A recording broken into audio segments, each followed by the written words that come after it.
welcome back to another edition of Thursday Trivia with your pal JP1970. This week I want to talk about my favorite American author. Do you recognize this man? No? Well, it's none other than Ernest Hemingway. And this guy is my favorite American author. I just thought I would share some trivia about Ernest Hemingway and about his life.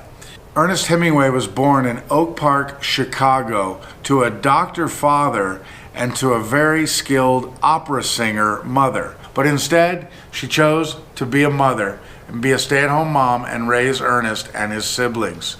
So, Ernest went on to attend Oak Park High School, where he wasn't exactly great at sports, but his writing talent started to show when he started working on the high school newspaper known as the Tabula. After high school, Ernest Hemingway did not want to go to college. In fact, he flat out refused to go to college, despite the urging of his father and grandfather. Instead, Ernest wanted to be a writer, so he went and was a cub reporter for the Kansas City Star.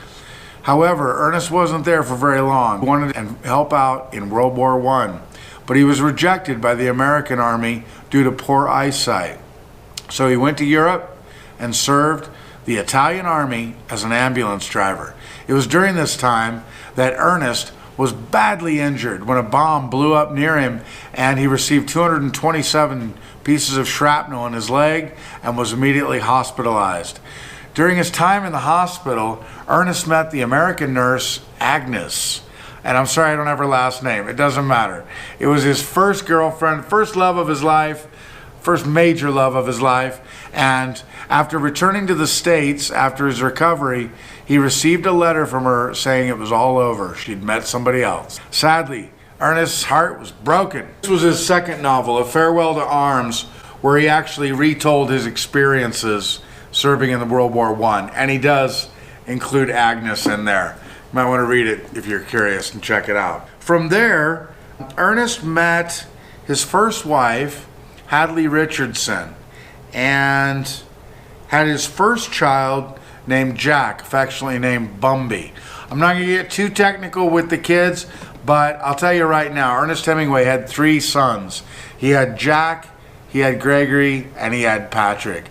They also led very interesting lives you might want to check out. But that's not what the point of this is. This is about Ernest Hemingway. So Ernest Hemingway was married to Hadley Richardson. Then he met his second wife, Pauline Pfeiffer, who was also a writer of sorts, and he was married to her for a while. But this would not be his last wife. His third wife was Martha Gellhorn, also a writer, of course, right? And that marriage, I think, lasted the least of all 3 so far. But after her, he met Mary Welsh, who would become his 4th wife, who was with him until the very end of his life. Now, I want to talk to you about what happened between that, between his marriages and between the end of his life. During that time, he wrote some great books. In addition to A Farewell to Arms, he wrote The Sun Also Rises.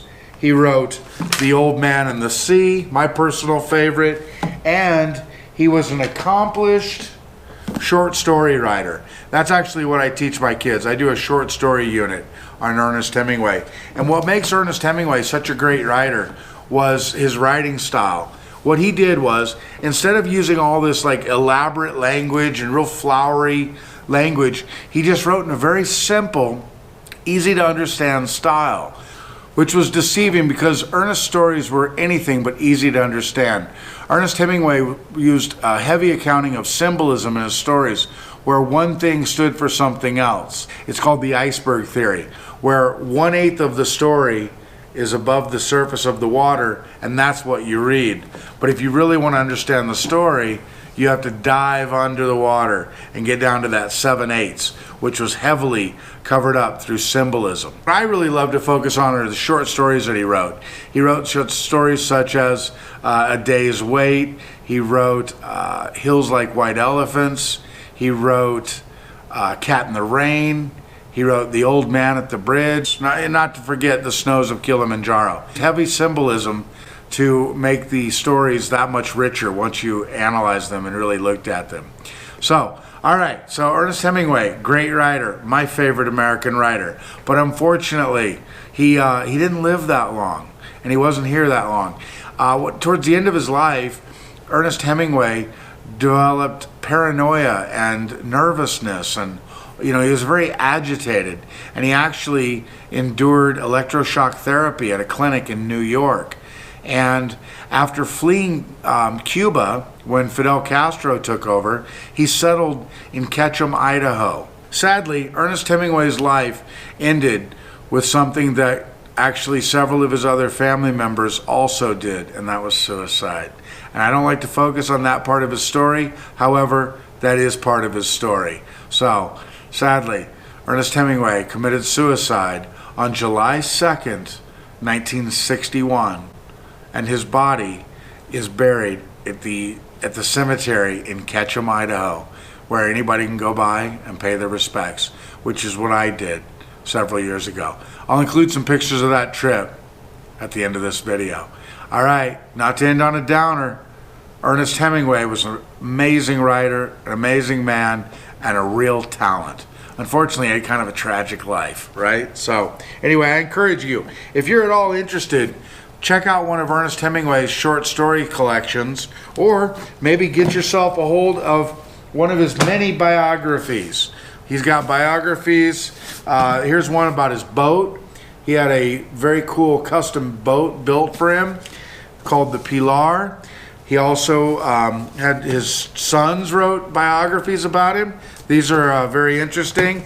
And then this, I believe, was written by his friend A.E. Hotchner. And in this biography, his friend Hotchner says that Ernest never got over his first wife, Hadley Richardson. I don't know. Maybe that's true. Maybe it's not. Anyway, Ernest Hemingway was a very interesting man with a lot of interesting stories that have been told about him, and a lot of interesting stories that he's written. So I encourage you, if you're at all interested, check out Ernest Hemingway. All right, so that's it. That's this week's Thursday Trivia. Until next time, everybody, take care. See you next time.